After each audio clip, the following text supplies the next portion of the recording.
Hey everybody, Shane, Kaitlyn here, Team Severson, just reaching out, wanted to give you our numbers. It's time, that time during the month, and it is September, and wanted to talk about our numbers for September. Let's jump in. Kaitlyn, do you want to talk to us about the numbers and what you see going on in the market? Of course, I would love to. Okay, let's start with September close price. For 2024, it was $797,400. And in 2023, the average close price was $800,144. And so that means that we're down 0.3% on close price between September 2023 and September 2024. Okay, let's get to active listings. Okay, for active listings in 2024, we have 8,602. Okay. And then for 2023, we have 6,955. That means we're up 23.7% for active listings. And then month supply in 2024 is 3.1. And then in 2023, it's 2.6. So we are up 19.2%. So my take on the market, after looking at all of our listings that are live at this moment, let's just say the market is quite slow. As I just told my dad, it is as slow as molasses. And it's been a long season, hasn't it? So, but I am newer to the game. I have learned a lot through these past couple of years from my dad and his just smartness, I guess.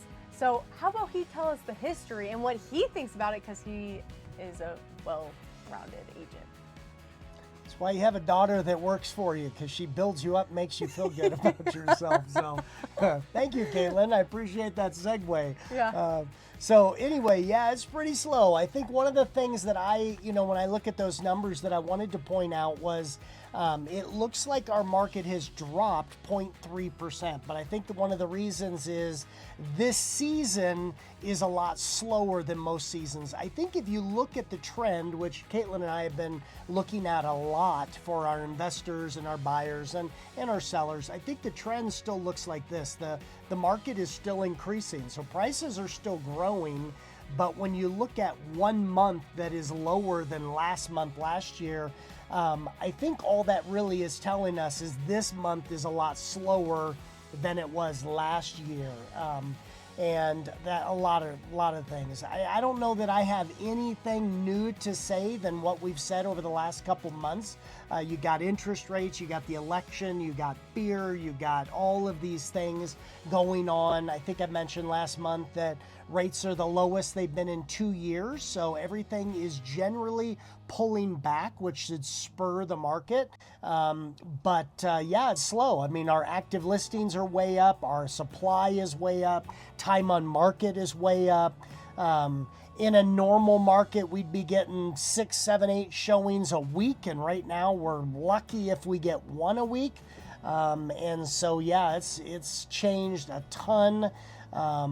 Work with an agent that knows how to work this business. Make sure you're working with a seasoned agent that knows how to work more of a buyer's market than a seller's market, or they could really hurt you in the long run. So yeah, that's what my take on the market. I think it is slow seasonally, but as Kaitlyn and I were just sitting here talking, I think if you are a buyer, I talk about this all the time. We have these blocks of season during a year, and there is a 3-4 month period for a seller that you have to sell now or it's going to cost you. And right now is that buyer season. You've got about you got all through October, November, December that it's a buyer season. I am projecting and have been projecting to all our investors, all our flippers, projects that I've got going on, next year is going to be hot with rates dropping.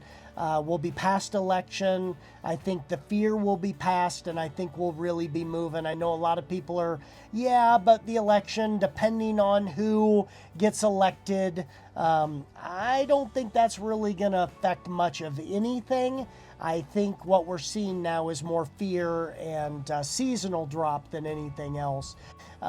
So I think if you look at every election, you see the same kind of dip right before election. Once we get a president in, it doesn't matter which way the market takes off again, and I think that will be the same case. So I think January is going to be hotter than most Januaries. It's really going to take off with prices and action, and so I think we'll see active listings and month supply drop, which means prices are going to really jump. So if you are a buyer, I'm just telling you, whether you listen or not, whether you believe me or not, I'm telling you, you've got 2.5 months left to buy a home. And if you don't, you might be sorry you didn't. So if you're looking to buy, jump in now. If you are a seller, give us a call. I think January, February is going to be really good time. We're talking to 3-4 sellers currently right now, prepping their houses, getting them ready for the jump in next year. So give us a call. We'd love to help prep and get your house ready. And if you're an investor, now is the time. I'm telling you, we're getting really good deals right now, but we're not going to see that for long. So yeah, market's tough, but that's a market in a big city. So give us a call. I hope that helps. I feel like a broken record here, but maybe you keep hearing it, you'll understand what the market is doing. It's nothing scary. It's nothing like you look at the trends. I said I'm done, but you look at the trends. We were looking, I think it was last week, we were looking at the seasonal drop for one of our sellers, and the seasonal, I guess, change everything else this year looks exactly like every year, doesn't it? It does. Looks exactly the same. Same peaks, same drops. Everything's exactly the same as it always has. And it hasn't like really dipped. It hasn't really dropped. It's basically the exact same. So I think if you fast forward 2-3 years from now and you're looking at the market we're in now, you're not going to even notice that something was any different than any other year. So give us a call. Now's the time to buy. If you're an investor, buy now. And if you're a seller, start prepping because it's going to be a good next year. So God bless. I hope that helps. We'll talk to you real soon.